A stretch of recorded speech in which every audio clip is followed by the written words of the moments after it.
Andry Rajoelina, Madagascar's president on board a French military aircraft, according to Reuters news agency, has fled his country. France has not confirmed or denied.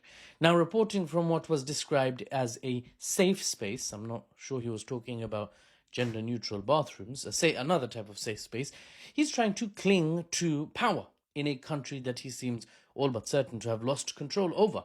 Gen Z Madagascar is the name of the movement at the center of the latest commotion or protesting in Madagascar. The youth of the island nation off the coast of the African continental mainland had many civil grievances, starting with water and power shortages, but eventually growing into a call for an end to government corruption and the poverty it's creating in the country.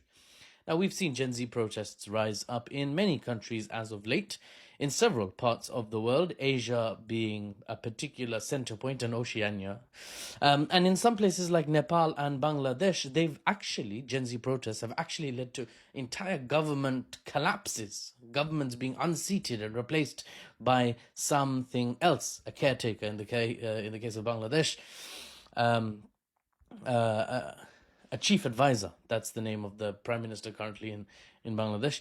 And in the case of Nepal, I think a head of state was chosen via a Discord vote. God, this is really messed up or changed how the world works.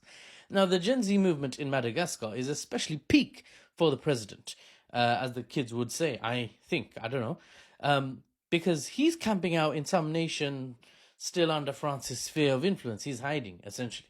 I'd guess maybe the Îles Éparses islands of the Madagascar coast that France still controls, and Madagascar as a state wishes to take control of, saying, this is actually my territory. France is thousands of miles away. Can we please have this back? France is like, no, have baguettes instead. Now, why has the president of Madagascar hopped on a French plane and yeeted himself out of his own country, allegedly? Well, because he lost not just the public support, but the support of the military. And guns, I am told, win arguments quite effectively. Madagascar's elite military unit, the CAPSAT, say they have taken control of the military. Sorry, I just got a payment message from Temu. Madagascar's elite military unit, the CAPSAT, say they have taken control of the military armed forces after they were ordered to open fire on protesters. And they said, how about, no, we aren't doing that. And then a large chunk of the military defected, and led by CAPSAT, now the military have taken over the country in the president's absence. At the time of writing this, the president has already ordered the dissolving of parliament in an effort to stay in power, because, his supporters have, if he dissolves parliament, basically, he can hope to try and remake parliament and take back control over the coming days. But many would say he has not got the power to dissolve anything except for his own political existence. Sorry, that was such a deadpan joke, and it's really late. So, occasionally I'm trying to make a joke just because it feels natural to try. But then I'm like, man, that sucked. Oh well, let's carry on. Now, Madagascar still has notable trade and diplomatic ties and agreements with France that largely keep it within the French sphere of influence. They are Madagascar's former colonial masters, you see. But if the military sees power as it has and hold on to power, and then opposition forces come in some way, we may end up seeing a notable shift in policy in Madagascar, in foreign policy, in diplomatic maneuverings, in trade, when it comes to Madagascar working with its former colonial overlord, the French Republic.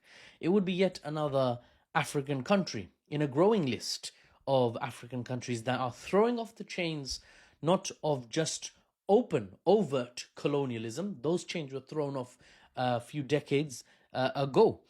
Quite a few decades ago. Some over a century ago.